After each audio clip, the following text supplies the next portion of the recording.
What is going on, everybody? Welcome back to Lazy MMA. UFC Olivera Vs Holloway 2 takes place this weekend at the T-Mobile Arena in Las Vegas, Nevada. And I'm going to be going through the entire card, giving my picks, predictions, and bets.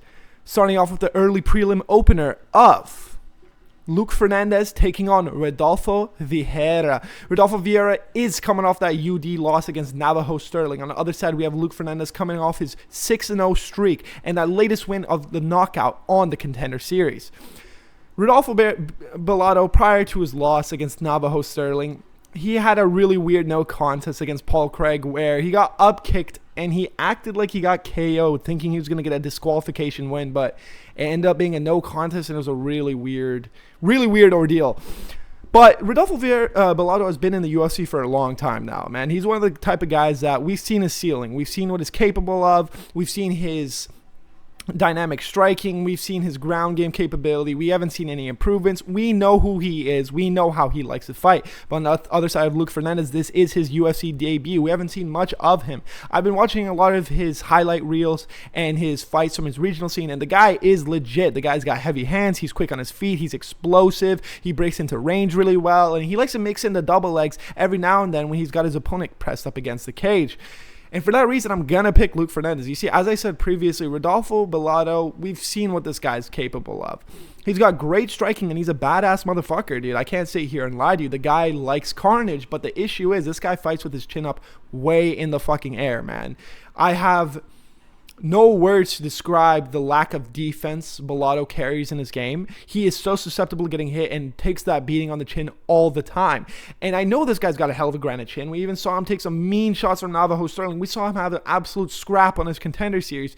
But eventually your body's going to give up on you. And I think that Luke Fernandez, he might get a hard-fought decision here, but I think there's a real possibility that he's live for a knockout in the second and third round after Bellato slows down, because he does tend to slow down in the later rounds as well. We see him be really flat-footed, and already with his chin up in the air, he leaves more holes to be susceptible to getting hit. And I think that a guy like Luke Fernandez with his explosivity and is able to cut angles will be able to land that knockout shot on Rodolfo Bellato. Moving up the card, we have Gaston Bolanos taking on Zhang Yong Li. Gaston Bolanos is coming off that loss against Kwang Li by submission. Zhang Yong Li is also coming off a UD loss against Daniel Santos.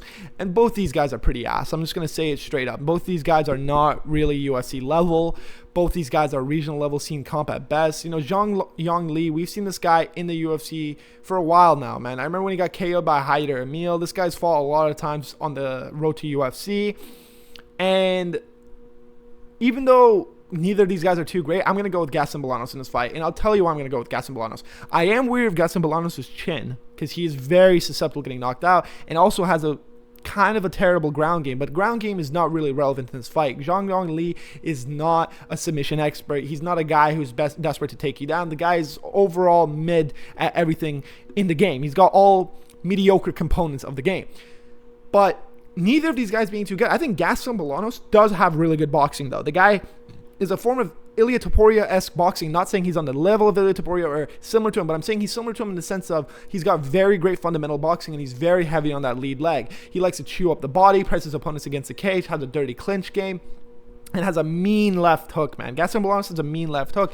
And I wouldn't be surprised if he finds a knockout shot here, but I am predicting a 29-28 halt for a decision on the side of Gaston Bolanos by just being one step ahead of Zhang Yong Li at all times. And I think he's quicker, faster, and more skillfully orientated than Zhang Yong Li. Moving up the card, we have Rafael Tobias taking on Dair Norgozai. Dair Norgozai is coming off that sub-loss against Yaran Satabokov. And before then, he's coming off another sub-loss against Brenton Ribeiro. On the side of Rafael Tobias, he is on a little bit of a streak right now, boasting a record of 14-1 and coming off that submission win in the Contender Series debut. This is his UFC debut, to note. Dair is also a Contender Series alumni. This guy came into UFC as this Kazakhstani wrestler, sub-threat, heavy hands, prospect.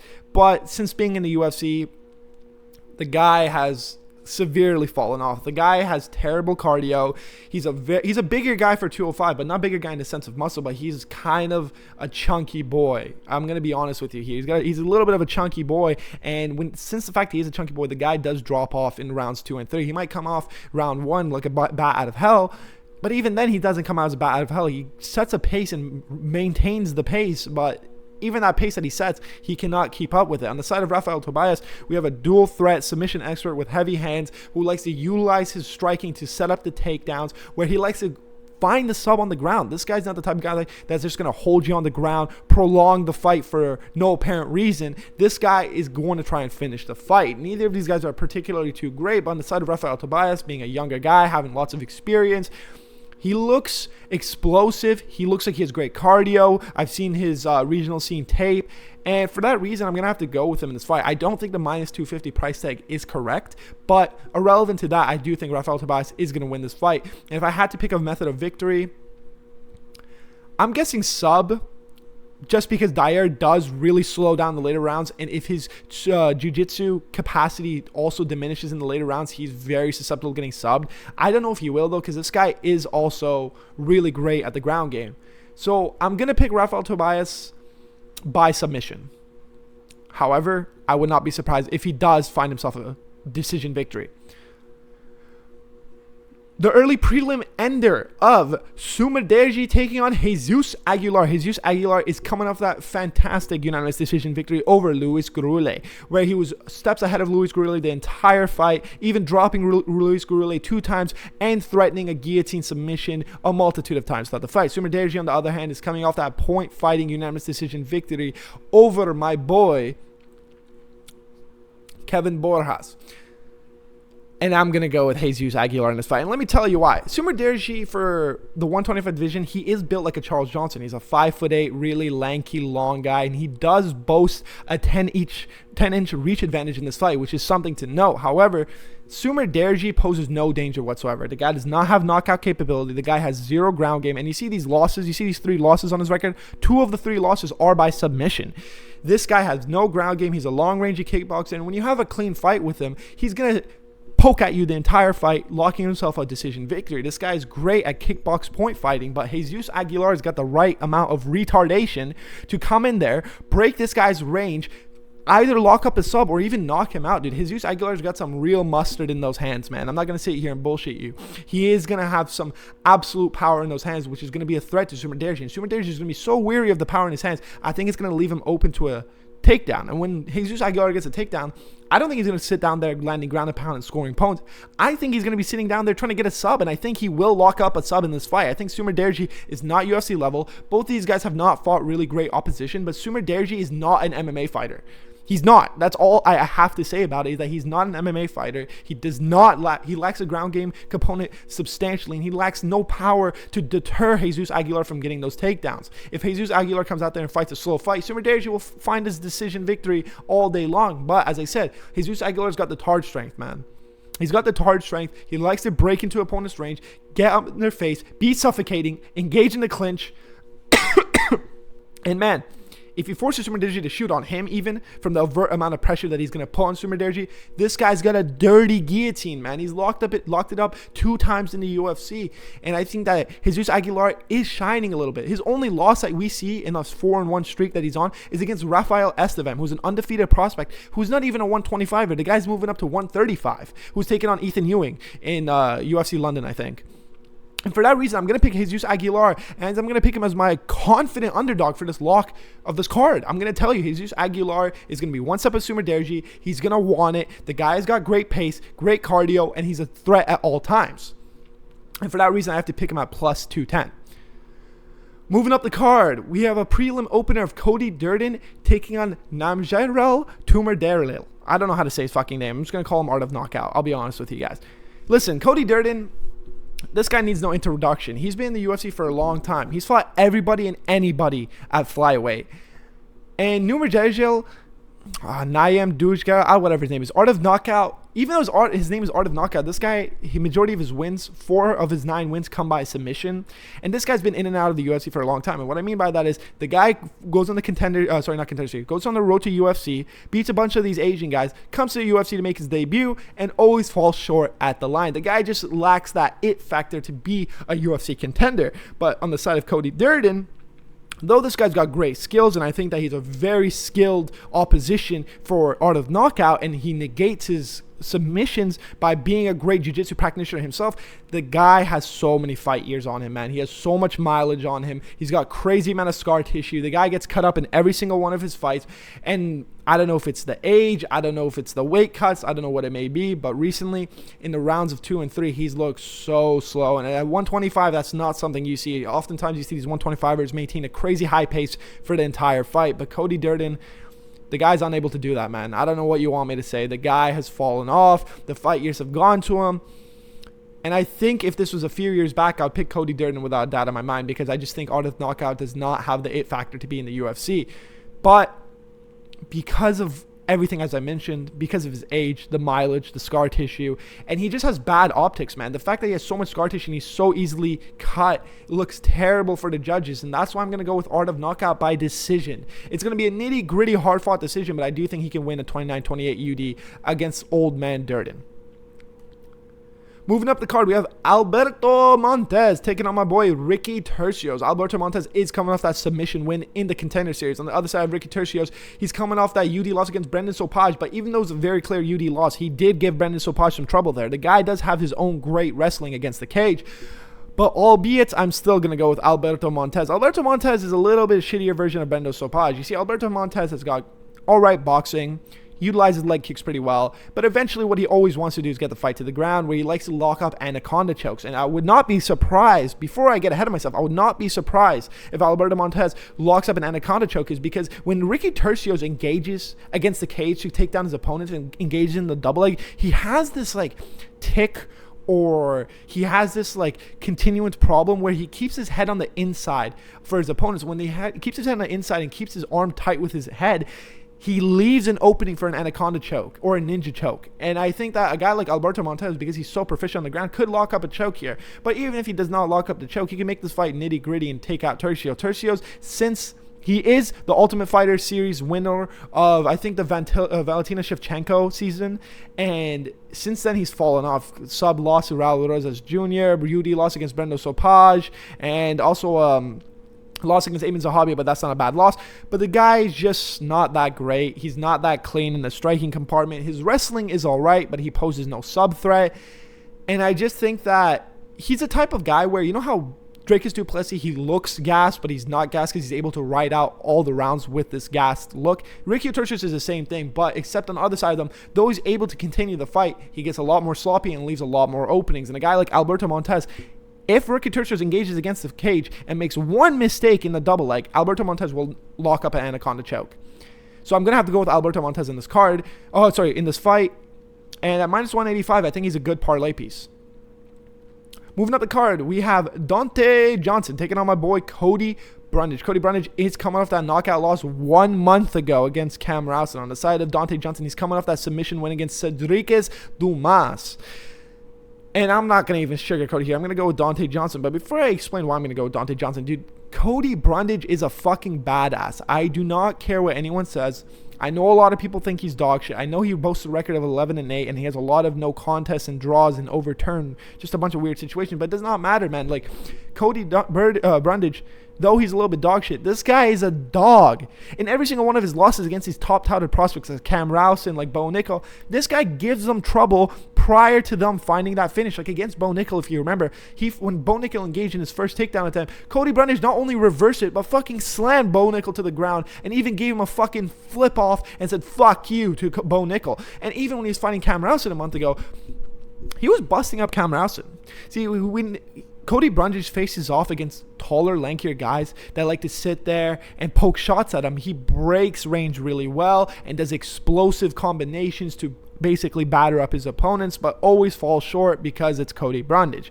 Dante Johnson, though, he's not a long-rangey striker. He's not a guy who pokes at you. He's a guy who lands power bombs and likes to use his power bombs to either find a knockout or to throw you off your game and leave you susceptible to getting double leg takedown. And when you get taken down by Dante Johnson, he rains down ground and pound, where he's able to finish you on the ground with ground and pound, or he's able to lock up a sub. It does not matter. When you're in his world, he drags you into deep waters and he breaks you.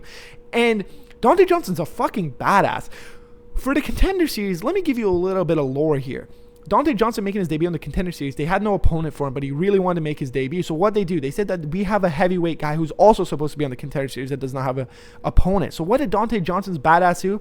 A 185er decide to fight at heavyweight for his Contender Series debut, and he went out there and knocked the guy out like a motherfucker.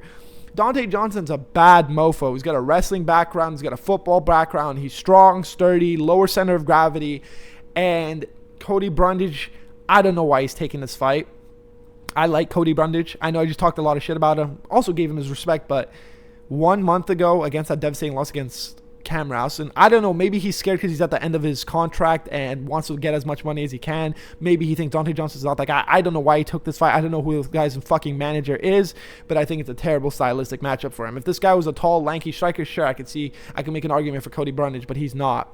Dante Johnson's a mean motherfucker, and I expect him to come out there and find a finish in the very first round. Moving up the card, we have Cody Garbrandt taking on Long Zhao. Cody Garbrandt is coming off that UD loss against Rahoni Barcelos. Long Zhao on the other side is coming off that UD loss against Sung Young Soo.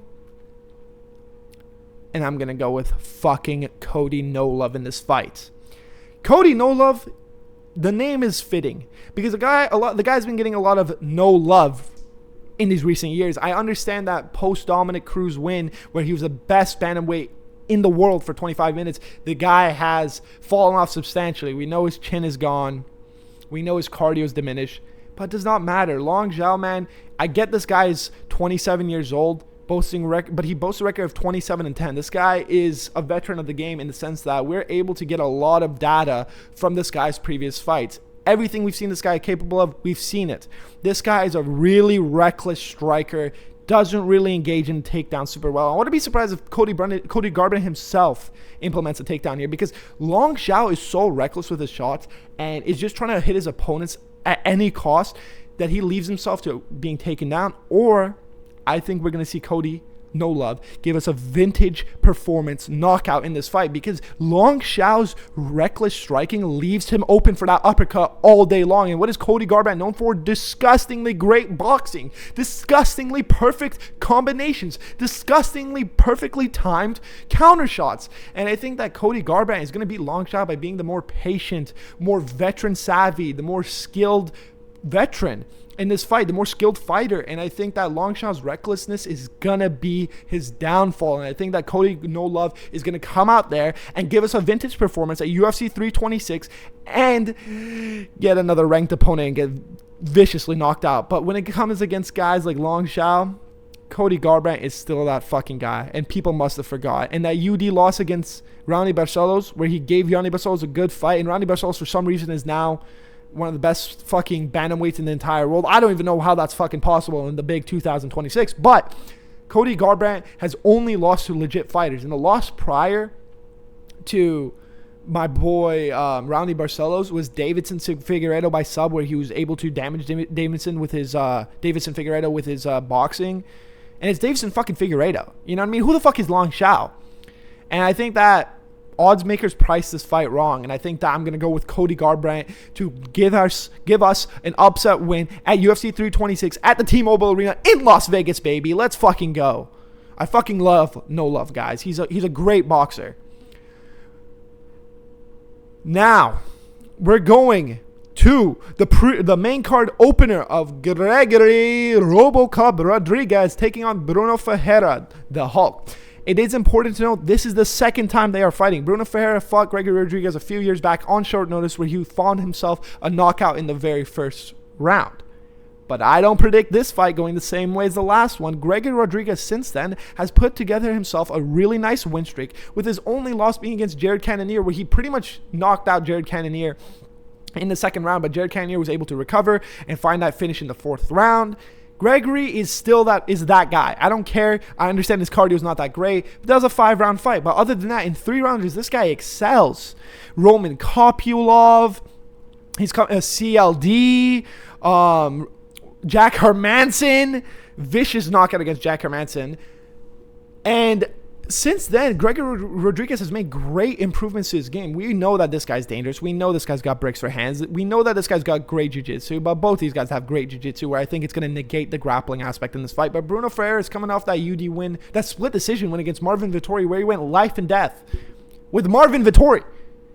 Like, bro, the Italian stallion, all he has is a fucking jab and a granite chin. And if you can't fucking impose your will on him, that says a lot to me. And the fact that he struggled so much scared the fucking living shit out of me. See, if Gregory Rodriguez comes out there and does what he did last time, which is relentless pressure striking, Bruno Ferreira is the explosive type of striker where he's going to land a knockout counter and lay you out cold. But I think Gregory Rodriguez is well aware after their first fight that if he presses this guy like he presses everybody else, he's going to get countered and get laid out. I think that Gregory Rodriguez is going to come out there, utilize his length, and drag this fight into the later rounds where he'll find himself a finish in rounds 2 or 3. I wouldn't be surprised if it's a first round finish, but I think Gregory Rodriguez is going to be wary of the danger in Bruno Ferreira. And I think that his length, his kicks, his sheer power, volume, and pressure is going to be a little bit too much for Bruno Ferreira, and I think he's going to find himself a finish. Bruno Ferreira is a big, strong guy, but he's small for middleweight. He's too short for middleweight,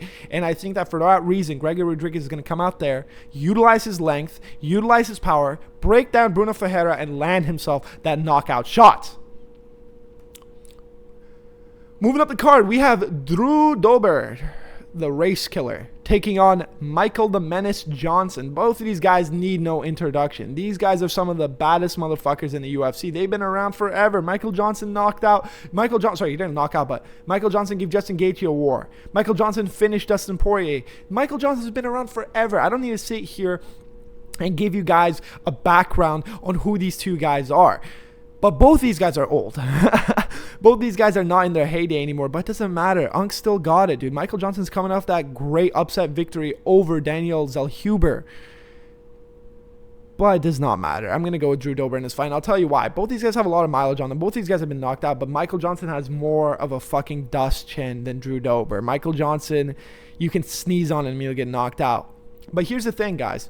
Michael Johnson's fast, high output, and a bad matchup for Drew Dober in that sense. But when you time a counter shot against Michael Johnson, he does not respond well. And I think that Michael Johnson's going to come out there, give us a dirty first round, piecing up Drew Dober on the feet, maybe even cutting him up. But do you remember that fight against John Silva that Drew Dober had? Though, granted, it was a doctor stoppage. This guy, even after being battered, was non-stop, relentless pressure, heavy-handed striking against John Silva. And I think that if he does it against Michael Johnson, he will find that knockout blow. And on top of that, the jokes write themselves.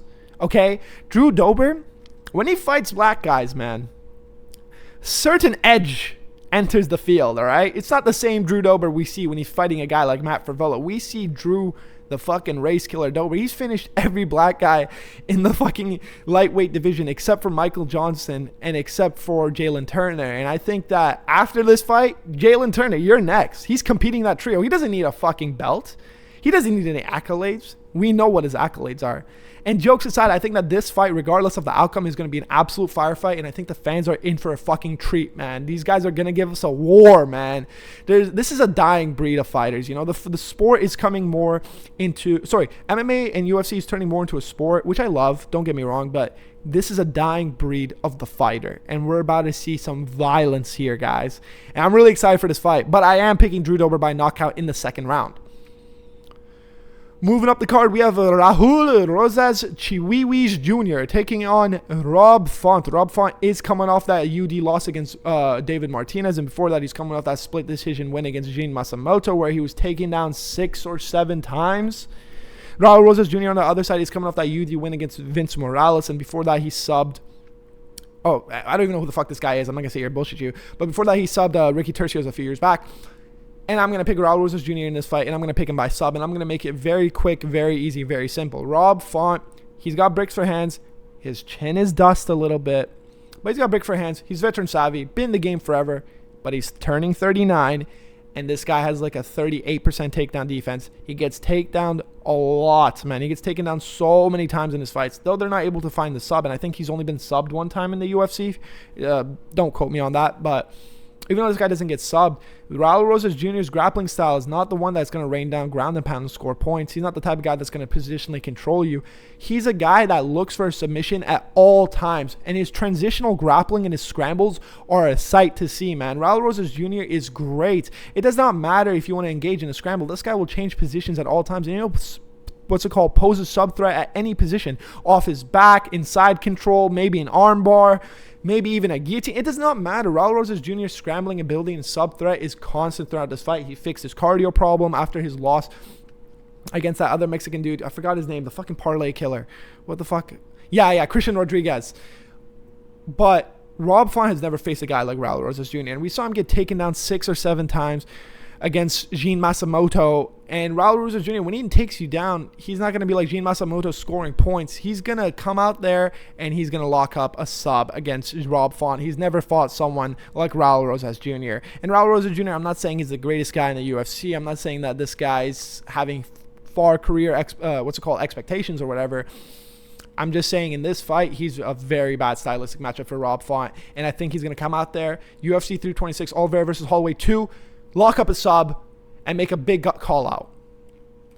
Moving up the card, we have RDR versus Caio Borralho in the co-main event of the evening. Both these guys are coming off a loss, with RDR's loss being a little bit more dramatic, where he quit against Brendan Allen on the stool in the 3rd round in Vancouver, BC, Canada. Caio Borralho, on the other hand, is coming off that UD loss against Nasruddin Imavov, where he was just a step behind the entire time, and he got pieced up by Imavov. Imavov was in and out of range, imposing his will on Caio. Caio couldn't take him down.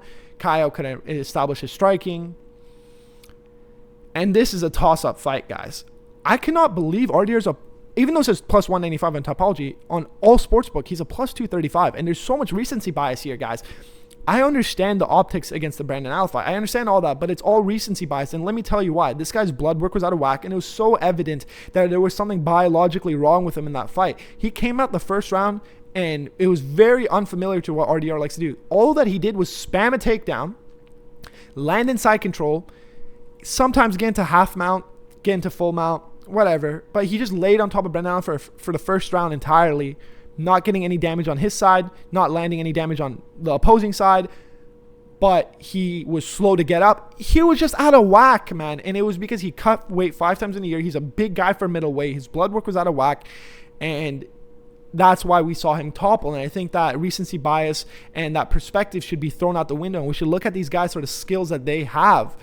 And I think that Caio Borralho does edge the striking, but it's not a humongous edge. It's not like, oh, he's going to pepper shots at him and lay hands on this guy. Dude, Caio Borralho's knockout win was against Paul Craig, and Paul Craig is Paul Craig. He's got the fucking kick of doom, and that's it. And I'm going to pick RDR in this fight, and he's going to give us an upset victory. And I'll tell you why. I don't think he's going to come out there and finish Caio. I think it's going to be a hard-fought decision. Even if Caio wins, I think it's going to be a hard-fought decision on either side. I'm predicting a 29-28 win over Caio, and I'll tell you why. Caio has great jiu-jitsu, sure. Caio's got great wrestling, sure. But RDR, man, he's a different breed. This guy is a fucking snake on the ground. He's like a fucking anaconda. He ties you up. He fucking pressures you. He gasses you out. He wears you down. The knees of doom up the middle really do severe damage against other grapplers and defensive grapplers like in Caio Borralho. And I think that with his knees up the middle, his body kicks, he's going to be able to break down Caio's posture, where he's going to be able to get easier takedowns. And I think that he's going to out-grapple him to a split decision victory here in this fight. On the side of Caio Borralho, if I had to make an argument for him to win this fight, it would be to avoid the ground at all costs. RDR is very susceptible getting hit. He leaves his chin up way up in the air, and he fights with his hands down, and he doesn't really throw out ones and twos, but likes to just utilize his lower half of his body for damage, you know, the knees, the kicks, and so forth. And if I was Caio, I would try to negate the wrestling and pepper shots on this guy, because we saw this guy get overhand righted by Whitaker and completely laid out and somehow come back to life. But if he's not able to do that, man, as much as Caio's grappling prowess is great, it's not on the level of RDR. This guy's a former 2-division champion in one This guy's coming off some great wins other than the fucking Brendan Allen fight. He's got great wins in the UFC. He was the first guy to upset victory Bo Nickel. And though Bo Nickel's ass, he is a great wrestler, guys. And he was completely able to negate his wrestling and utilize his judo to take down Bo Nickel. And I think that that's what's going to take down Kyle. I don't think Kyle's going to get wrestled. I don't think he's going to get double-legged or single-legged. I think the judo throws in the clinch game of RDR is going to be able to get Kyle down to the ground, rain down ground and pound, give up a sub threat every now and then, and find himself a decision victory. But it could go either way. But the fact that RDR is a plus 2 to 35 is a complete disrespect by the odds makers.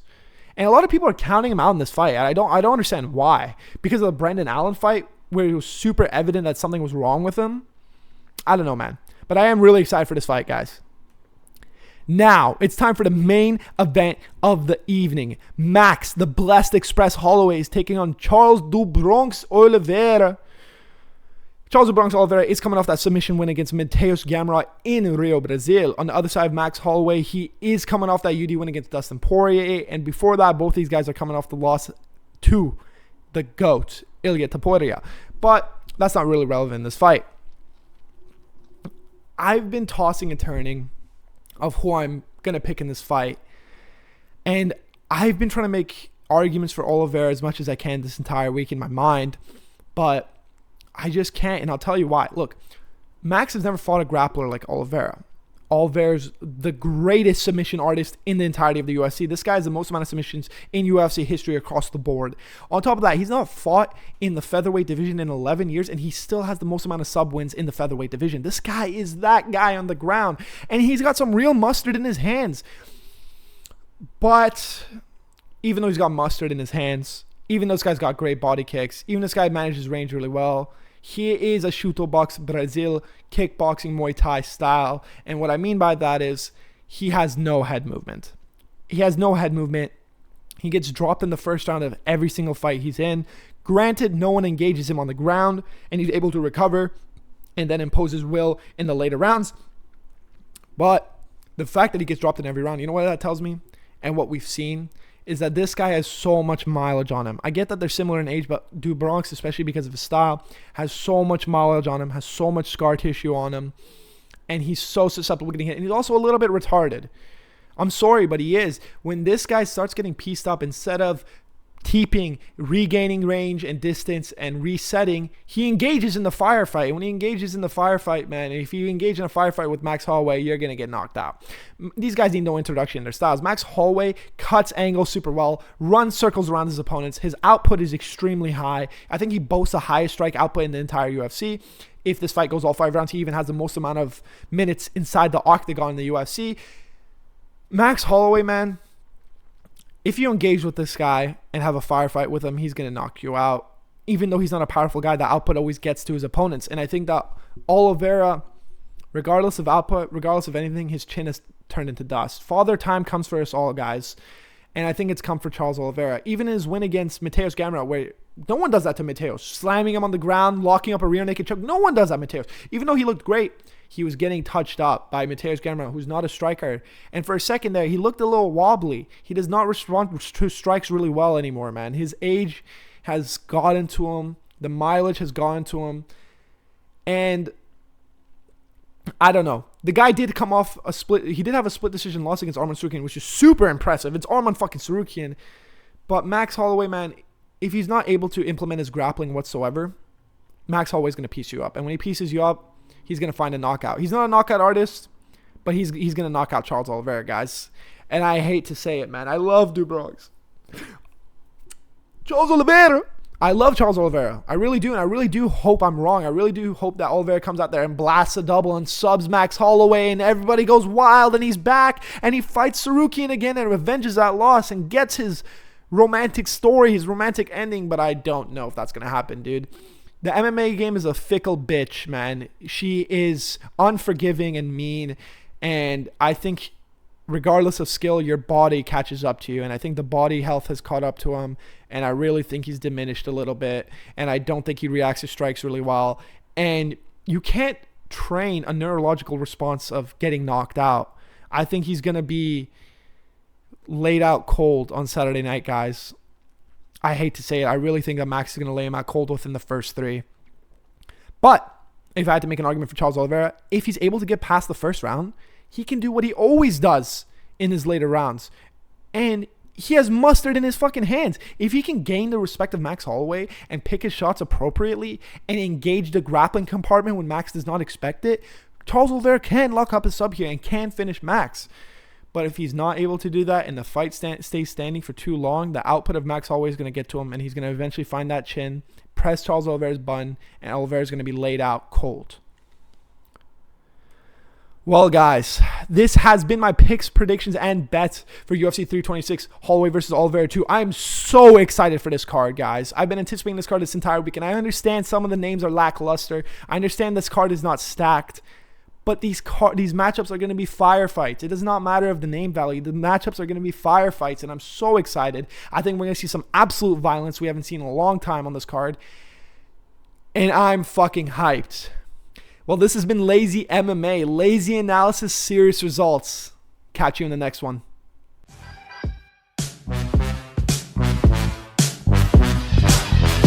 Hourglass shape, something of a silhouette. Wonders told